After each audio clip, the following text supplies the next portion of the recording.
Wow! చూస్తుంటే నోరు ఊరిపోతుందా? ఏం కూర అనుకుంటున్నారా? అసలు ఊహలోకి కూడా రావట్లేదా? వచ్చేస్తుందండి మీకు. నేను చెప్పేస్తానుగా, చిరులీక్స్‌ని కదా! ఇది మాత్రం అరటికాయ పులుసు కూర చాలా చాలా బా వచ్చింది. నేను ఎలా చేశానో రెసిపీ మాత్రం నేను మీకు తప్పకుండా షేర్ చేస్తాను. ఇంత చిన్న వీడియోలో చెప్పడం చాలా కష్టం. ఎందుకంటే చాలా అంటే చాలా ఇంగ్రీడియెంట్స్ వేయాల్సొస్తుంది. ఈ ఒక్కదానికి మాత్రం చాలా ఇంగ్రీడియెంట్స్ వేయాల్సొస్తుంది. చాలా చాలా చేయాల్సొస్తుంది.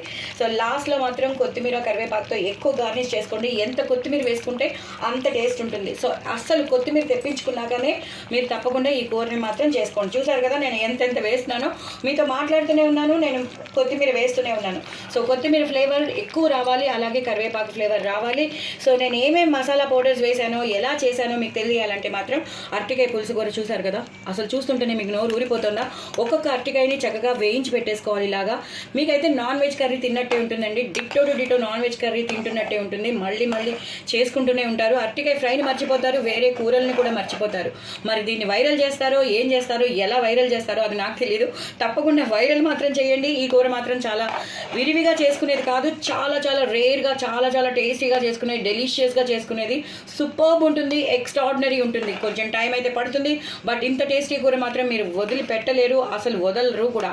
ఒక్కసారి చేసుకుంటే మాత్రం మళ్ళీ మళ్ళీ కావాలంటారు, వదిలిపెట్టరు. పెద్దవాళ్లే కాదు, చిన్నపిల్లలు అయితే మళ్ళీ మళ్ళీ కావాలి మమ్మీ అంటారు. సో, చేసేసుకోండి. నాన్ వెజ్ని కూడా మర్చిపోయేటట్టు ఉంటుందండి. చూసారు కదా అరటికాయ ముక్కలు ఎలా ఉన్నాయో. సో, ఈ షేప్లోనే మీరు తరుక్కుని హ్యాపీగా వేయించుకుని చేసుకోవాలి.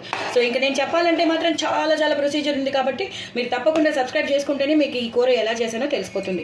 చాలా చాలా టేస్టీగా ఉంటుంది. నేను చెప్పినవన్నీ గరం మసాలా పౌడర్స్ అన్నీ వేసుకోండి. నేను ఏం పౌడర్స్ వేసానో కూడా మీరు తెలుసుకోండి. ఒక పొడి తయారు చేసి ఇందులో వేశాను, అది కూడా నేను మీకు చూపించాను. వీడియోలో వస్తుంది, ఏదైతే నేను షేర్ చేస్తున్నానో ఆ వీడియోలో వస్తుంది. తప్పకుండా చూడండి, చేసుకోండి. నా ఛానల్ మాత్రం సబ్స్క్రైబ్ చేసుకోవడం అసలు మర్చిపోద్దు. చూడండి ఎంత బాగుందో. చక్కగా చేసుకోండి, ఎంజాయ్ చేయండి. బాయ్ అండి.